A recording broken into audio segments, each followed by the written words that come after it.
Assalamualaikum warahmatullahi wabarakatuh. Saya Anissa Sabil Tami dari semester 2C.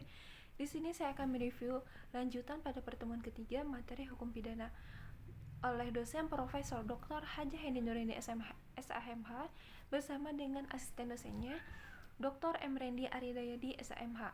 Pengertian tindak pidana yang pertama merupakan pengertian yuridis yang berbeda dengan istilah kejahatan atau perbuatan jahat.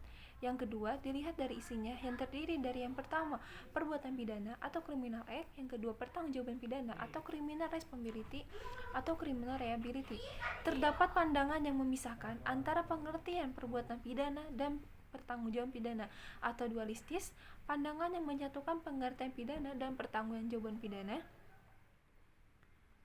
atau monistis. Pada akhirnya baik dualistis maupun monistis mempunyai tujuan yang sama, yaitu pidana. Unsur-unsur tindak pidana yang pertama adanya unsur objektif, adanya perbuatan atau kelakuan. Yang kedua akibat yang menjadi syarat mutlak dari delik. Yang ketiga unsur melawan hukum. Yang keempat unsur lain yang menentukan sifat tindak pidana. Yang kelima unsur yang memberatkan. Yang keenam unsur tambahan yang menentukan tindak pidana. Yang kedua adanya unsur subjektif. Yang pertama adanya kesengajaan atau dolus, yang kedua adanya kealapan atau culpa, yang ketiga adanya niat atau fundament, yang keempat maksud, yang kelima dengan rencana terlebih dahulu, dan yang keenam perasaan takut. Mempunyai pengertian yang luas terdiri dari bagian delik atau beestenden delik van het delik yang meliputi: yang pertama terdapat dalam rumusan delik, yang kedua penuntut umum harus mencantumkan surat dakwaan, yang ketiga harus dibuktikan di pengadilan, yang keempat apabila tidak terbukti hakim harus membebaskan terdakwa. Adapun elemen atau unsur delik atau elemen van delik, yang pertama tidak terdapat dalam rumusan delik, yang kedua hal yang dapat dipertanggungjawabkan suatu tindakan atau sesuatu akibat terhadap berlakunya, terhadap akibat yang timbul, dan hal yang dapat disalahkannya berdasarkan unsur kesengajaan atau kealpaan. Yang ketiga, harus dianggap dan diisyaratkan dalam setiap rumusan delik.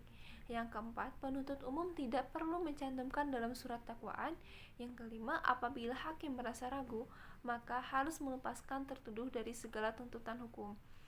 Teknik atau cara merumuskan delik. Yang pertama, hanya memberikan nama yuridis atau kualifikasi tanpa menyebutkan unsur-unsurnya, misalnya pada pasal 351, 297, dan 184 KUHP. Yang kedua, hanya memberikan unsur-unsurnya tanpa memberikan kualifikasinya atau nama yuridisnya, misalnya pasal 281, 305 KUHP. Yang ketiga, memberikan kualifikasi dan unsur-unsur serta nama yuridisnya, misalnya pada pasal 362, 372, dan 378 KUHP. Adapun subjek tindak pidana, yang pertama hanya untuk manusia, untuk tindak pidana umum, dan yang kedua hanya manusia dan korporasi untuk tindak pidana umum dan khusus. Terima kasih. Wassalamualaikum warahmatullahi wabarakatuh.